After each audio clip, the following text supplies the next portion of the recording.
Hello friends, चलिए हम लोग चलते हैं हमारे नेक्स्ट वीडियो में। इस वीडियो का पहला क्वेश्चन है, आंशिक दृष्टि वाले विद्यार्थियों के लिए निम्न में से कौन सी अधिगम सामग्री उपयुक्त नहीं है।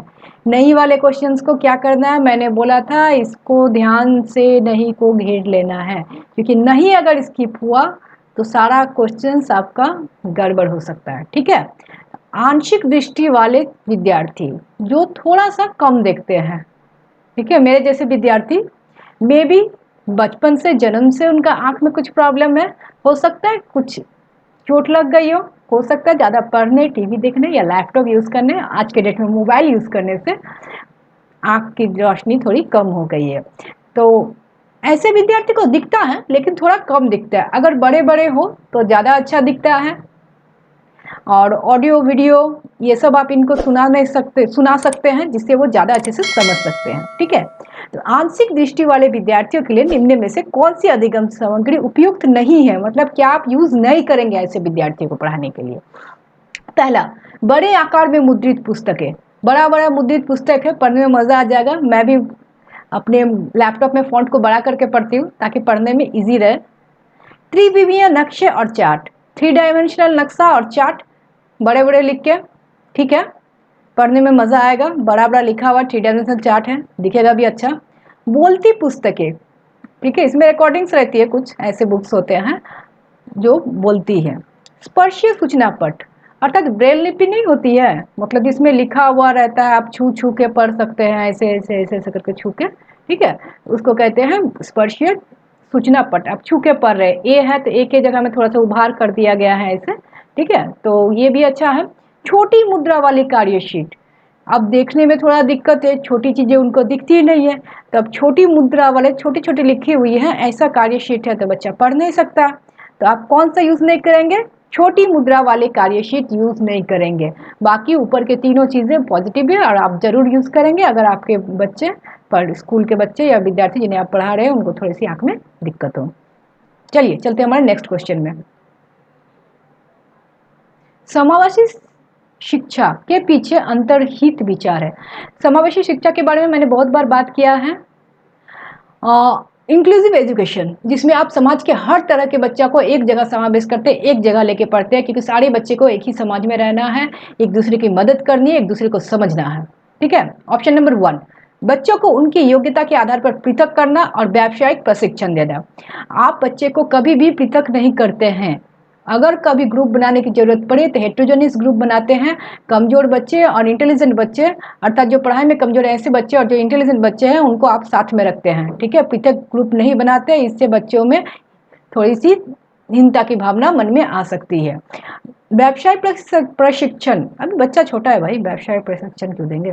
बच्चों की अक्षमताओं के आधार पर उनकी सीमाओं की पहचान करके उन्हें नामांकित करना।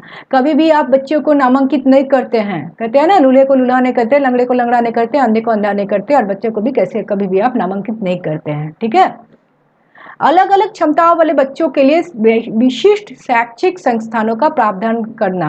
पहले ऐसा होता था मुख बधिर स्कूल वगैरह, लेकिन अब जो बहुत ज़्यादा जिनको ज़रूरत है उनके लिए अलग स्कूल होती है, और बाकी बाद स्टूडेंट को एक ही स्कूल में अलग अलग तरीके से हर बच्चों के नीड्स को मीट करके पढ़ाया जाता है, क्योंकि सारे बच्चे को रहना तो एक ही समाज है। आप उनको अलग समझ में पढ़ा रहे हैं, अलग स्कूल में पढ़ा रहे हैं, वो अच्छे जो बच्चे पूरी तरह से ठीक है उनसे वो कभी घुल मिल नहीं पा रहे, और जो बच्चे पूरी तरह से सशक्त है उनको पता भी नहीं कि इस तरह की डिसेबिलिटी होती है, तो उन बच्चों को वो घृणा की नज़र से देखने लगते हैं, या कभी कभी उनको लगता है ये हमसे बहुत अलग है क्योंकि थोड़ा कम दिखता है, थोड़ा कम सुनता है, तो ऐसा आपको करना नहीं है। ठीक है, ऑप्शन नंबर 4, दार्शनिकता, मतलब साइकोलॉजी की, सॉरी फिलोसफी की, सभी बच्चे को नियमित विद्यालय में समान शिक्षा पाने का अधिकार है। जी, सभी बच्चे को 14 साल तक के बच्चे को नियमित विद्यालय में, रेगुलर विद्यालय में समान शिक्षा पाने का अधिकार है। सभी विद्यार्थी एक ही विद्यालय में शिक्षा पाएं ताकि वो एक दूसरे को समझ पाएं।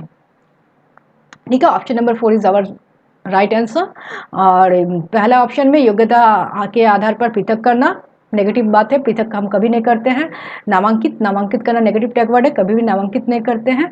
विशिष्ट शैक्षणिक संस्थान बहुत रेयर एंड देयर केस में देते हैं, जब बच्चा एकदम ही नहीं सुन पाता या एकदम ही देख नहीं पाता है, और उस कंडीशन में सोचा जा सकता है, लेकिन ऐसा आप इंक्लूसिव एजुकेशन के केस में कभी भी नहीं करेंगे। ऑप्शन नंबर 4 सही था। आज चलते हैं हमारे नेक्स्ट क्वेश्चन में।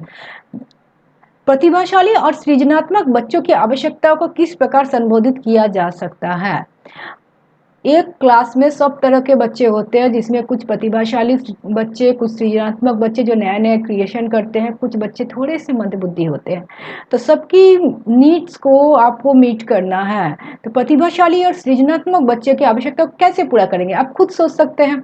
उनको चुनौतीपूर्ण कार्य देना पड़ेगा, कि जैसे आप कोई मैथ्स दिए, ठीक है, तो कोई बच्चे, क्लास के सारे बच्चे लगभग 4 से 5 मिनट में बनाते हैं। एक बच्चा बहुत ज़्यादा प्रतिभाशाली है, वो 1 मिनट में बना लेता है। वो तो अब इन 4 मिनट में बोर हो जाएगा, और वो एक ही तरह के क्वेश्चन हो सकते हैं, दूसरे बच्चों को ज़रूरत है कुछ रिवाइज करने के लिए, प्रैक्टिस करने के लिए, लेकिन वो तो बोर हो जाएगा, क्योंकि वो तो उस क्वेश्चन को आसानी से कर लेता है। तो आप थोड़े से डिफिकल्ट क्वेश्चन उसके लिए अलग से देंगे, ताकि वो उन क्वेश्चन को, चुनौतीपूर्ण कार्य को दिमाग में चलाए, उनका दिमाग भी डेवलप हो, बोरिंगनेस भी दूर हो।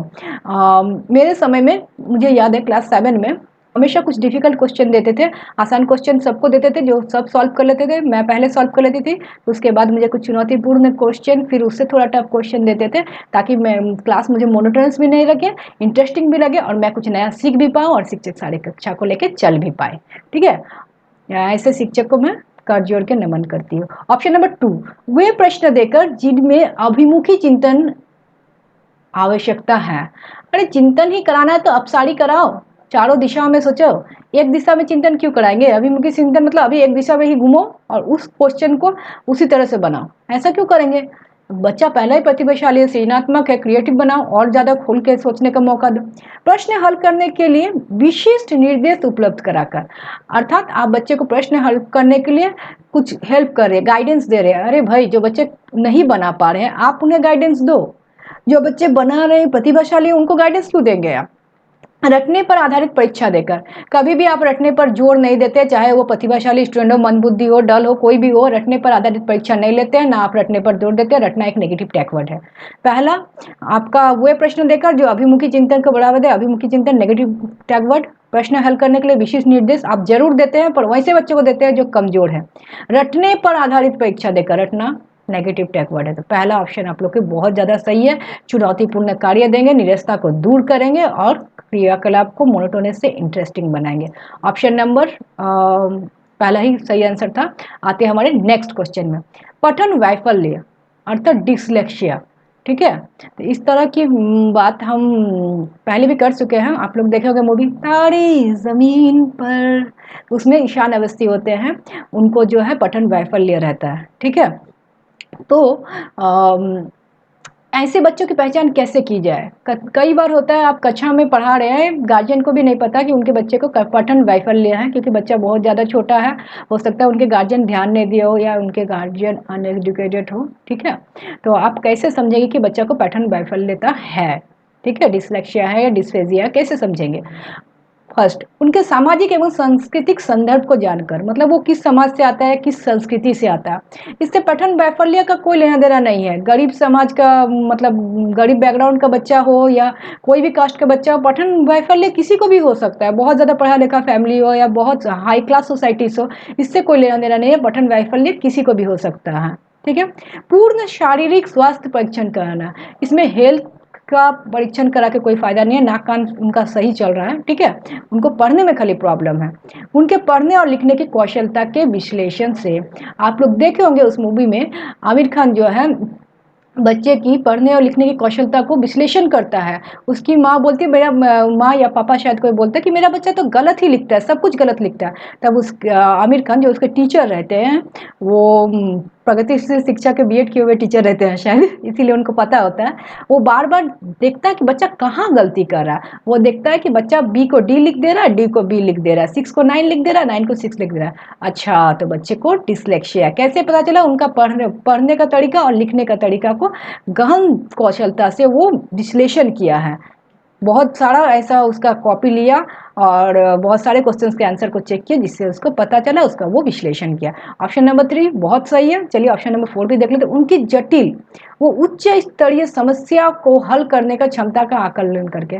यहाँ बच्चा पढ़ ही नहीं पा रहा, लिख ही नहीं पा रहा, आप जटिल और उच्च स्तरीय समस्या उसको हल करवा रहे हैं। मतलब सीटी उटी ऑप्शन जोड़ने के लिए मतलब एक दो ऑप्शन ऐसा कर देता है जिसका वास्तविकता से कोई लेना देना ही नहीं होता है। ठीक है, ऑप्शन नंबर 3 जो है बिल्कुल सही है। चलिए हम लोग नेक्स्ट क्वेश्चन में चलते हैं। मज़ा आ रहा है ना?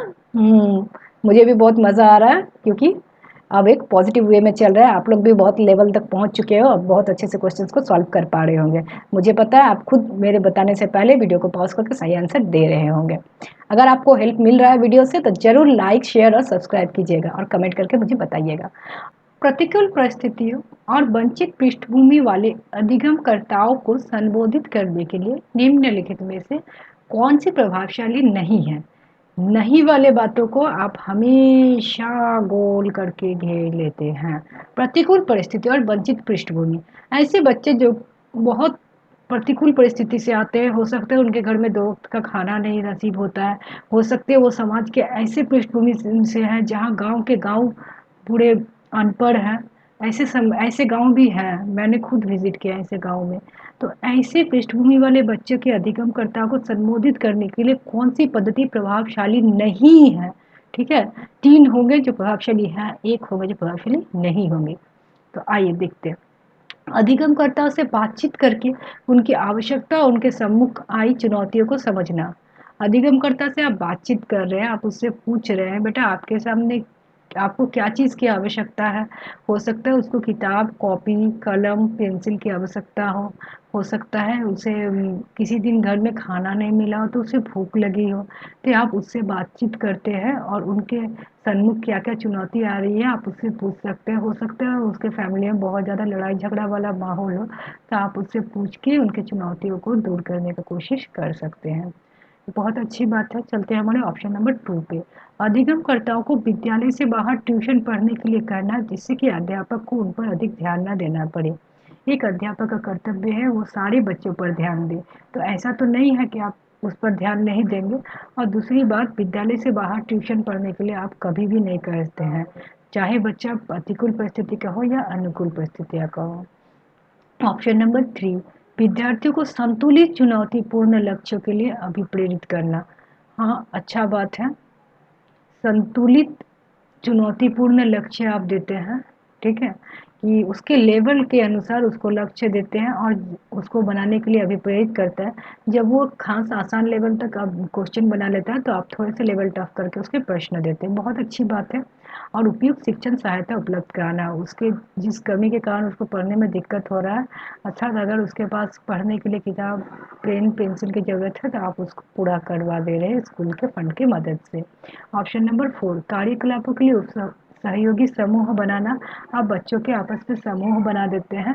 देखिए, समूह बनाना गलत है जब आप कोई गलत काम के लिए समूह बना रहे हैं, जैसे योग्यता आधारित समूह बनाए। यहाँ सहयोगी समूह है, कोऑपरेटिव समूह है, ऐसा समूह जहाँ विद्यार्थी एक दूसरे को मदद करते हैं और एक दूसरे के समर्थन करने के लिए प्रोत्साहित करते हैं कि तुम्हें अगर इस चीज़ की ज़रूरत है मैं देता हूँ, तुम्हें ये नहीं समझ में आया मैं ये समझा देता हूँ। इस तरह से एक दूसरे के समर्थन करते हैं। तो नेगेटिव कौन है भाई? कि ट्यूशन पढ़ने वाला ऑप्शन। तो ऑप्शन नंबर 2 हमारा गलत है, ऐसा नहीं करना चाहिए। और जो गलत है वही सही है, क्योंकि हम लोग को पूछा गया नहीं है। ठीक है, तो नहीं वाले क्वेश्चंस को सतर्कता और सावधानी से देखना है। ठीक है।